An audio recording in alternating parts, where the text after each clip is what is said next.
नमस्कार, MP news cast में आपका स्वागत है। मैं हूं आपके साथ दीप्ति भटनागर। आइए शुरुआत करते हैं दिन भर की कुछ खास खबरों के साथ। प्रदेश में विधानसभा चुनाव में प्रचार के अंतिम दिन छिंदवाड़ा पहुंचे योगी आदित्यनाथ हैं स्थानीय पोला ग्राउंड में चुनावी सभा को संबोधित करते हुए भाजपा प्रत्याशी के पक्ष में मतदान की अपील की। छिंदवाड़ा के लोग रामलला के दर्शन करने 22 जनवरी के बाद अयोध्या आना चाहते हैं तो सबसे आसान रास्ता है कि आप भाजपा प्रत्याशी को भोपाल पहुंचाए, वह आपको राम मंदिर के दर्शन कराने अयोध्या लेकर आएंगे। उन्होंने कहा कि इतने साल तक यहां कांग्रेस का शासन रहा, लेकिन छिंदवाड़ा की हवाई पट्टी देखी, बहुत छोटी सी हवाई पट्टी है। यह कैसा विकास मॉडल है, कांग्रेस में सिर्फ अपना विकास किया है। उन्होंने कहा कि कमलनाथ संभवतः उसे कैबिनेट के सदस्य थे। जी कैबिनेट ने एफिडेविट किया था कि राम और कृष्ण का कोई अस्तित्व नहीं है। उन्होंने सनातन धर्म के अस्तित्व पर सवाल किया है। कांग्रेस इस देश की समस्याओं का मूल है। कांग्रेस जितनी जल्दी समाप्त हो जाए उतना देश के लिए अच्छा है। संवाददाता शुभम सहारे, छिंदवाड़ा।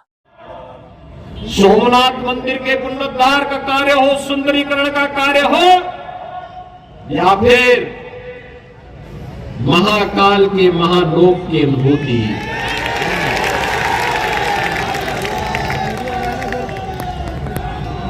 बाबा साहब भीमराव अंबेडकर से जुड़े हुए पंच तीर्थों का निर्माण भी मोदी जी के मार्गदर्शन और नेतृत्व में हुआ है। और यही नहीं, 500 वर्षों का इंतजार समाप्त करके अयोध्या में भगवान राम के भव्य मंदिर का निर्माण।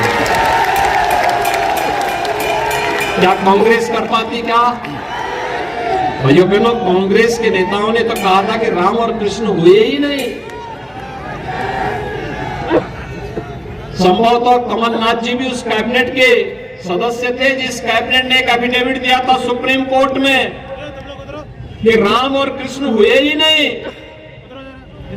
यानी वे राम और कृष्ण के अस्तित्व पर प्रश्न खड़ा करते हैं।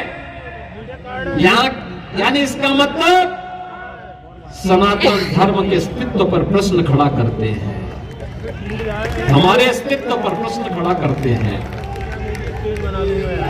भैया बहनों, भारत के अस्तित्व पर प्रश्न खड़ा करती है कांग्रेस। और इसीलिए मैं कहता हूं, कांग्रेस देश की समस्या का नाम है, देश का बोझ बन चुकी है कांग्रेस। इससे जितनी जल्दी मुक्ति पा सकोगे भाइयों बहनों, उतनी जल्दी विकास तेजी के साथ आगे बढ़ेगा, उतनी तेजी के साथ आगे बढ़ेगा। याद रखना, उत्तर प्रदेश विकास इसलिए कर रहा है क्योंकि उत्तर प्रदेश विधानसभा में 403 विधायक चुने जाते हैं और 403 में कांग्रेस के केवल 2 सदस्य हैं, मात्र 2। भाइयों बहनों, मैं आप सबसे ये अपील करने के लिए आया हूं, प्रधानमंत्री मोदी जी के नेतृत्व में देश और शिवराज सिंह चौहान जी के नेतृत्व में मध्य प्रदेश ने पिछले 20 वर्ष में विकास की नए प्रतिमान स्थापित किए। आज मेडिकल कॉलेज बन रहे हैं, IIT, IIM, AIIMS, highway, railway, rapid rail, metro नए बन रहे हैं, एयरपोर्ट बन रहे हैं। और विकास के लिए, नौजवानों के रोजगार के लिए, सुरक्षा और सुशासन के लिए ये डबल इंजन की सरकार आवश्यक है। और डबल इंजन की सरकार के लिए ही आपसे अपील करने के लिए आया हूं। छिंदवाड़ा में 7 विधानसभा क्षेत्र है और छिंदवाड़ा विधानसभा क्षेत्र में श्री विवेक बंटी साहू मजबूती के साथ एक युवा और जुझारू नौजवान आपके साथ कार्य करने को तैयार है। भाइयों बहनों, आपसे ये अपील करने के लिए आया हूं मैं, विवेक बंटी साहू को चुनाव जिता करके भेजिए, कांग्रेस को संदेश दे दीजिए, अब धोखा नहीं हो पाएगा। बहुत देश को धोखा दिया है, समाज को बहुत बांटा है, देश के खिलाफ बहुत साजिशें की हैं, आपस में बहुत लड़ाया है। अब ये नहीं चलेगा।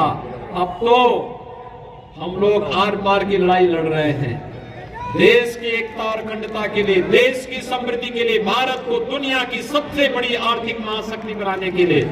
और इसके लिए डबल इंजन की सरकार मध्य प्रदेश में आवश्यक है। भाइयों बहनों, जब हम लोग अयोध्या राम मंदिर आंदोलन चलाते थे कांग्रेस के लोग हंसते थे, कहते थे क्या कर लेंगे, हम कहते थे मंदिर बनाएंगे। हमने उस समय नारा दिया था रामलला हम आएंगे, मंदिर वहीं बनाएंगे। लोग हंसते थे, तो हमने कहा इनकी हंसी को रोकने के लिए हमने तब कहा था रामलला हम आएंगे, पहले ढांचा हटाएंगे।